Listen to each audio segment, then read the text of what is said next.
Okay అందరికీ నమస్కారాలు. Better mic ఉంటే ఓకే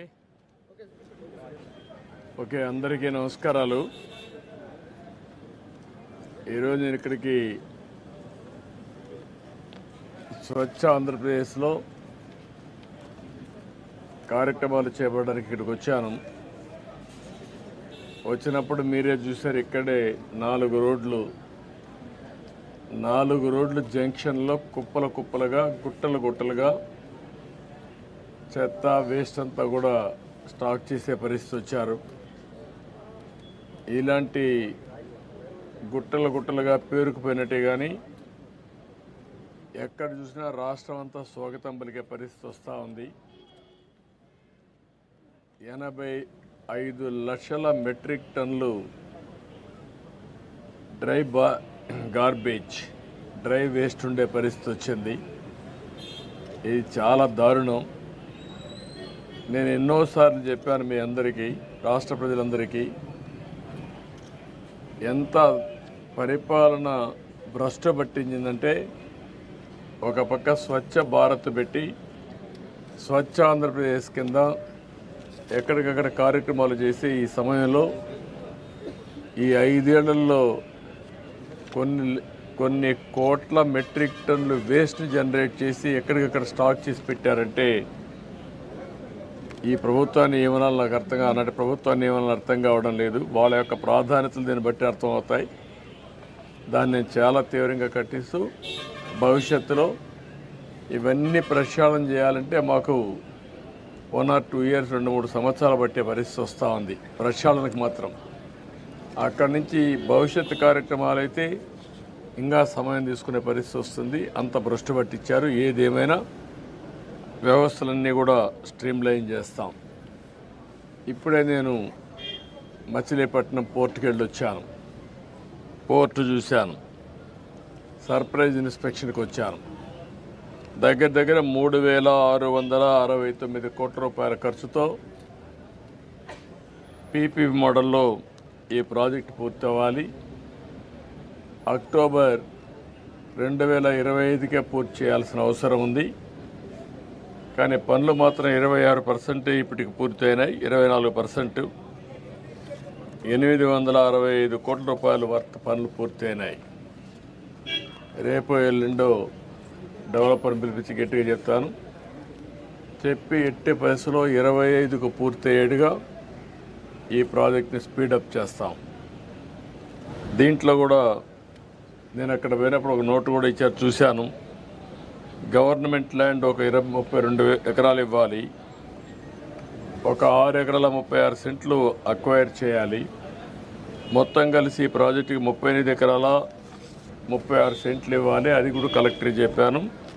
ఆ వర్క్ కూడా ఇమ్మీడియట్ కంప్లీట్ చేస్తారు. ఇది అయిన తర్వాత ఇక్కడ మొత్తం స్టార్టింగ్ 4 బర్తలు వస్తాయి. అల్టిమేట్గా మాస్టర్ ప్లాన్లో 16 వరకు వెళ్ళే అవకాశం ఉంటుంది. ఫైనల్ ప్రాజెక్టులో 3,696 ఎకరాలు ల్యాండ్ కూడా కావాలి.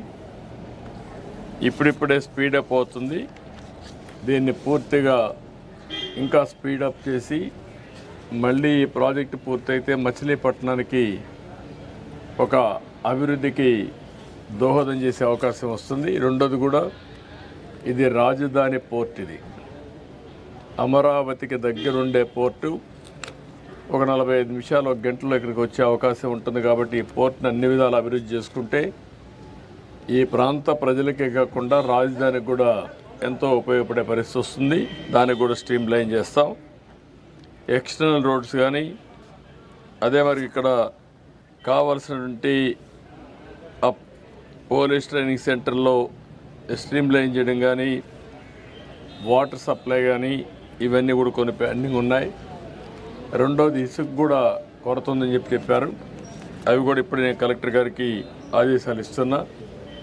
ఈ ప్రాజెక్టుకి ఫాస్ట్ ట్రాక్లో రా మెటీరియల్ కానీ, లేకుంటే వాళ్ళకి కావలసినటువంటి సదుపాయాలు కానీ అన్నీ కూడా పూర్తి చేసి దీన్ని అనుకున్న టైంలో పూర్తి చేయడం ఒక బాధ్యతగా పెట్టుకుంటున్నాం. అది కూడా పూర్తి చేస్తాం. ఈ ప్రాజెక్టును పూర్తి చేయడమే కాకుండా ఈ ప్రాంతంలో పరిశ్రమలకు కూడా మనం నాంది పెరిగితే ఎక్స్పోర్ట్ చేయడానికి వస్తుంది. కంటైనర్ పోర్టు కింద దీన్ని అభివృద్ధి చేయగలిగితే నాగ్పూర్ నుంచి కానీ తెలంగాణ నుంచి అయితే డ్రై పోర్ట్ కింద దీన్ని ఇంటిగ్రేట్ చేసే అవకాశాలు ఉంటాయి. వేరియస్ ఆపర్చునిటీస్ ఉన్నాయి. మన రాష్ట్రంలో కాకుండా నైబరింగ్ రాష్ట్రంలో ఏవైతే ల్యాండ్ ఉండే రాష్ట్రాలు ఉన్నాయో అవన్నీ కూడా చేసుకుంటాం.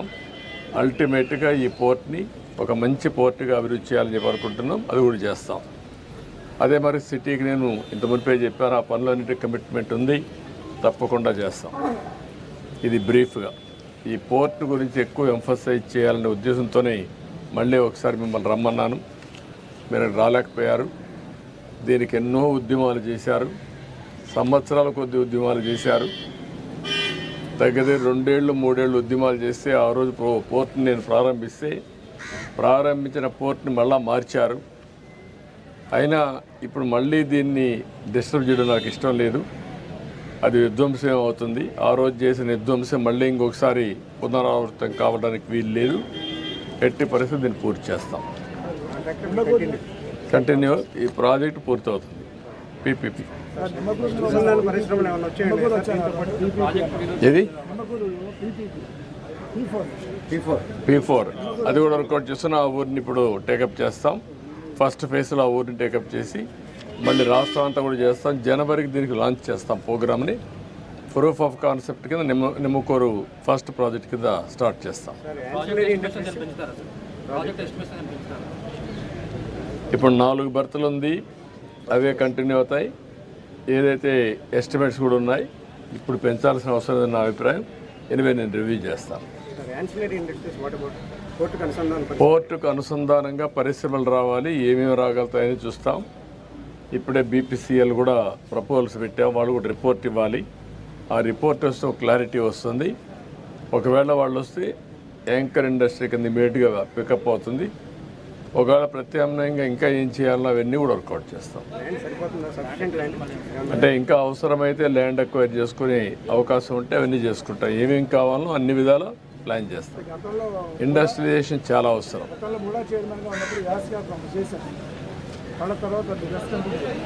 అందుకని ఇప్పుడు ఏంటంటే మెయిన్గా ముందు పోర్ట్ వస్తే చాలా ఇదవుతుంది. ఇప్పుడే మీరు చూసారు నేషనల్ హైవే వచ్చింది, దానివల్ల ఈజీ అయింది. రాబోయే రేపల్లె వరకు రైల్వే లైన్ కూడా వస్తే కనెక్టివిటీ ఈజీ అవుతుంది. ఈ విధంగా అన్నీ కూడా మచిలీపట్నాన్ని కనెక్ట్ చేస్తూ మనం ఇవన్నీ కూడా చేయాల్సిన అవసరం ఉంది. 6 లేన్ అవసరమైతే ఇంక అన్నీ 6 కాకపోతే 8 కూడా అవుతుంది. రేపు పోర్ట్ ఇవన్నీ బాగా వస్తే ఆటోమేటిక్గా వచ్చేస్తాయి.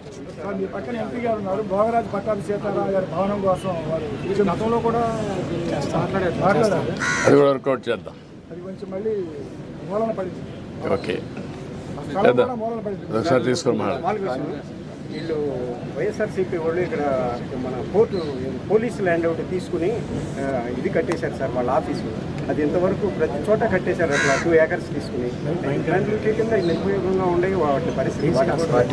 అది అసలు ఏ విధమైన ఎస్టిమేట్ కాస్ట్ వేసుకుని వాళ్ళ దగ్గర కట్టేసేసారు ఎవరు ప్రైవేట్ కాంట్రాక్టర్.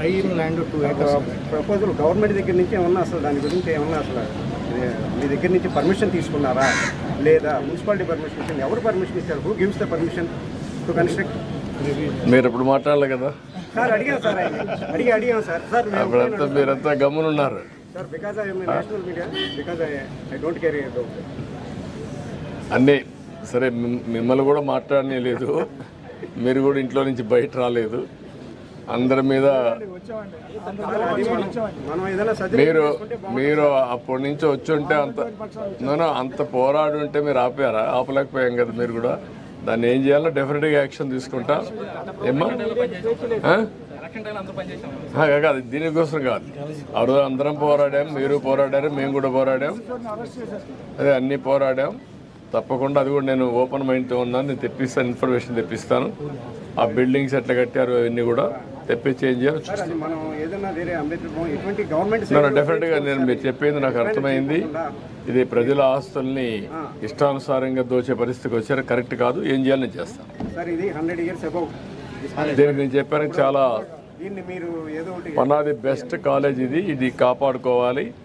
ఇది తక్షణమే నేషనలైజ్ చేస్తాం, రాష్ట్ర ప్రభుత్వం తీసుకొని దీన్ని ఏ విధంగా ముందు తీసుకుపోవాలో తీసుకెళ్తాం. నేషనలైజ్ కూడా కాదు, ప్రైవేట్ కాలేజీ కూడా కాదు, ఇది గవర్నమెంట్ సొత్తే. ఇది ఎండోమెంట్లో ఉంది.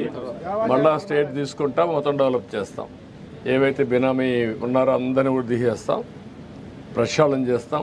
మళ్ళీ పూర్వ వైభవం తేవడానికి గుర్తుండే విధంగా దీన్ని డెవలప్ చేస్తాం. ఓకే, ఎండోమెంట్ కాబట్టి తీసేసుకుంటాం, ఇమీడియట్ తీసేసుకుంటాం. Thank you. టైం లేదు ఇప్పటికే, నాకు మళ్ళీ ఫ్లైట్ లేదు ఇప్పుడు.